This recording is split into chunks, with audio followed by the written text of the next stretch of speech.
Olá, ouvinte, bom dia, seja bem-vindo. Olha, ontem eu acompanhei a entrevista de Neto Donato à Rádio Pop. Ficou claro, né, aquilo que eu já havia dito. Ele ainda não entendeu o que é política, não aprendeu nada com sua última derrota.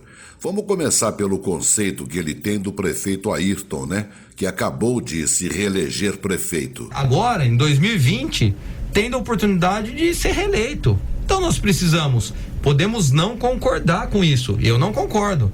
Eu acho que o governo que ele fez e que ele está fazendo não é um governo bom. Ele mesmo diz que é um governo nota 5. Então, se é um governo nota 5, não é um governo bom. Agora, a população, ela é soberana nisso e nós precisamos aceitar. Isso aí, aceita que dói menos, né? Foi uma boa entrevista para o ouvinte da Pop perceber o quanto que o Neto é evasivo, né?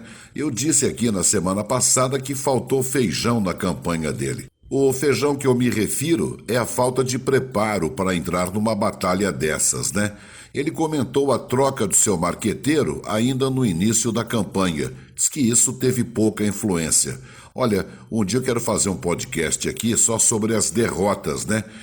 De candidatos que trocaram os seus marqueteiros no meio do caminho, né? Isso pesa sim. Bom, aí ele falou da questão do preço da passagem do ônibus por R$2. Vamos ouvir. Essa questão do ônibus teve um impacto, sim, nós vamos ser realistas, e eu vejo a população sofrendo e tendo que pagar um ônibus de R$4,10, sendo que com o aporte mínimo da prefeitura ou com inovações, com Busdor, mexendo na publicidade, você consegue baratear isso, você entende? Para você baratear a passagem por mais da metade do preço, para R$2, você acha que é muito R$500 mil por mês para a prefeitura?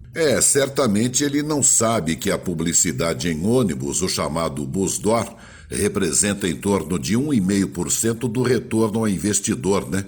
Ao comerciante. Retorno ínfimo. Ele disse que R$500 mil de aporte à empresa de ônibus resolveria o problema, mostrando total desconhecimento da causa, né? O problema do transporte público hoje não se restringe a São Carlos. Existem, claro, aqui algumas particularidades, né? Mas é uma questão que pegou o mundo inteiro de calça curta. E tudo que eu li a respeito, não vi ninguém dizendo que Busdor e mais R$500 mil por mês são suficientes para resolver o impasse do preço da passagem. Para se ter uma ideia, a prefeitura aqui deve estar investindo hoje na Suzantur mais de R$800 mil. Quer dizer, o Neto não tem acompanhado as discussões em torno deste tema.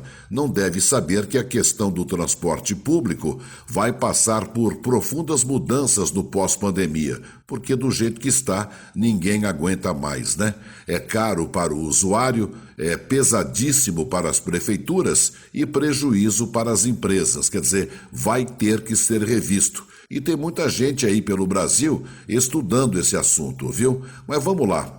A impressão que me deu é que o Neto vive numa bolha, distante da realidade. Ele ainda não aprendeu que em política não existe santo, né? Pelo contrário, tem um monte de diabinho te alfinetando o tempo todo. O Neto foi atacado por Júlio César. Ouça o que ele disse sobre isso. Mas um dos candidatos, vou citar o nome porque estava nas redes sociais, o candidato Júlio César, postou uma foto minha ao lado do Altomani, ao lado do Dória, e tinha mais uma outra pessoa, querendo dizer que eu que era velha política. Serra. E o Serra. Pra que isso no jogo? Você imagina se eu postasse a foto dele junto com o Altomani, porque ele planejou a cidade de São Carlos para aquele desastre que foi na secretaria do Altomani. Ele era o secretário de planejamento. Mas eu não vou usar isso na política, eu não vou ser baixo, sujo e rasteiro. Eu respeito ele. Eu respeito. Então a gente fica triste por saber de algumas condutas assim, que a pessoa baixa o nível para tentar ganhar. É verdade, eu já falei aqui, né?